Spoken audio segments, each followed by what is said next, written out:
My channel. আশা করি তোমরা সকলে ভালো আছো। আজ সবাইকে দোলের অনেক অনেক শুভেচ্ছা।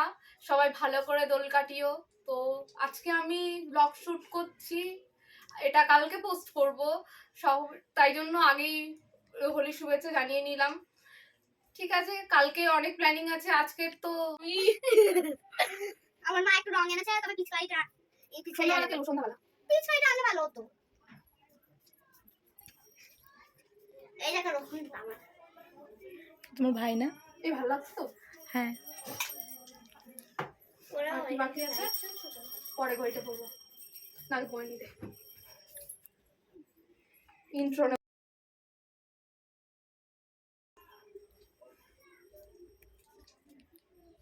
ঘড়িটা আমাকে একা একা পড়তে হচ্ছে, একটু কেউ পড়িয়েও দেয় না। আমি পড়ে দিচ্ছি রে। থাক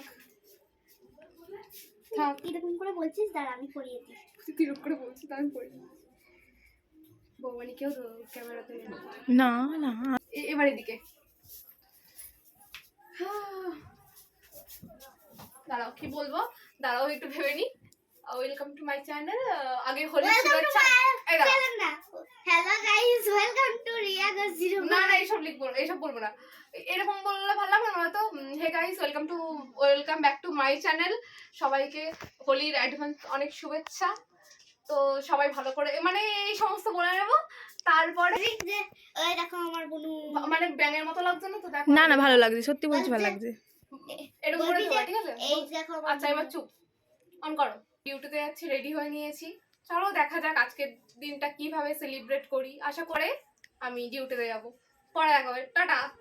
এবার ওই ভিডিওটা করে নি দাও, দেখি দেখি। হনুমান দেখেছো কলা খাচ্ছে, কতদিন পর খাচ্ছিস?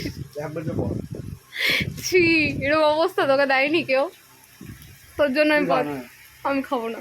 খাও, আমি কলা খাবো না, আমার শরীর খারাপ করবে। হ্যাঁ, কলা খেলে শরীর খারাপ করবে। এটা আমি রেকর্ড করিনি, আবার বল। মদ খাবো কবে? আজ থেকে কেন, কি আছে? হোলি। হোলি তো কালকে। আজ থেকে অ্যাডভান্স হোলি। তো তুই বোনের সামনে বলছিস, তো লজ্জা বলে কিছু নেই? লজ্জা থাকলে তুই আমার ক্যামেরা ধরতি আমার সামনে? এটা তো কালকে রং খেলতে নিয়ে যাবি না?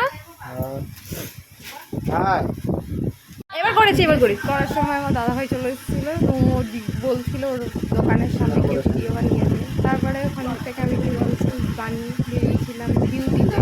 এরকম ভিডিও বানাতে পারবি আমার দোকানের সামনে বাড়ি? গেট দিতে হবে তো। তো আমি এখন বেরিয়ে পড়েছি, ভাই আমাকে দিতে হবে, ও বাইক বের করেছে। হ্যাঁ, তারপরে আমাকে রেলগেট নামিয়ে দিয়ে এসেছিলো। তারপরে আমি ওখান থেকে বাস ধরে গেছিলাম।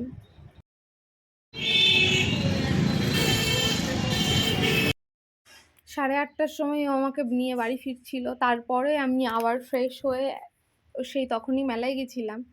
আমাদের এখানে নবদ্বীপে মেলা বসেছে দোলের জন্য।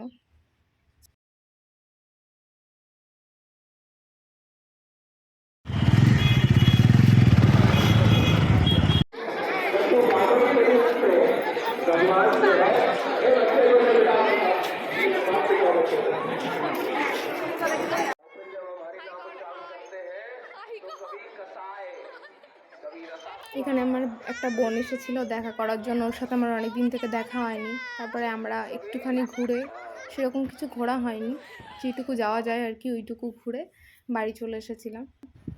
এই যে এটা হচ্ছে কেশবজি মন্দির। এখানে খুব সুন্দর করে ডেকোরেশন করা হয়েছিল, প্রচুর গাছ নিয়ে এসে এবং অনেক লাইটিং দিয়ে সুন্দর করে সাজিয়েছিল। এত ভিড় ছিল, পুরো ভিতরে আমি ঢুকতে পারিনি, যেটুকু ঢুকেছি ওইটুকুই দেখো। আর এটা হচ্ছে চৈতন্য মন্দির, এখানেও খুব সুন্দর করে ঠাকুরগুলোকে সাজানো হয়েছিল। মানে নবদ্বীপের দোল তো সবাই জানে, দোলের সময় মন্দিরগুলো খুব সুন্দর করে সাজানো হয়। তারপরে আমি গেছিলাম জল মন্দির। এই যে জল মন্দিরে আমরা যখন গেছিলাম তখন এটা 9টা 9:30টার দিকে হবে, তবুও অনেক লোকজন ছিল, অনেকটাই ভিড় ছিল সেদিন। আমি বোনকে বলছিলাম একটু রিলস বানিয়ে দিতে, ও তো অনেকটাই ছোট, সেভাবে ক্যামেরা ধরতে পারেনি, এই যে এইভাবেই ধরেছে। এরপর আমরা আর কোথাও যাইনি, আমরা ওখানে একটুখানি ফুচকা টুচকা খেয়ে বাড়ি চলে এসেছিলাম। তারপরের দিন আমি আবার বেরিয়েছিলাম, যেটা আমি আগেই পোস্ট করেছি, এটা পরে পোস্ট করা হচ্ছে, এডিট করা হয়নি তাই জন্য।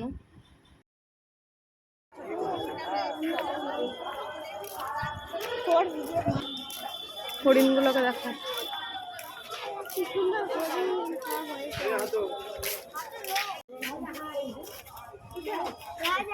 কত কষ্ট করে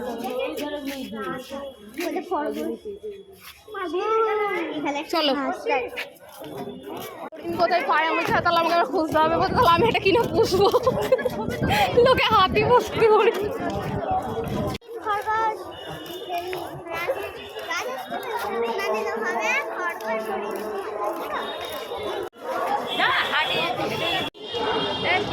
তারপর অনেক রাত হয়ে গেছিলো আমরা বাড়ি চলে এসেছিলাম আজকের মতো ব্লগটা এটুকু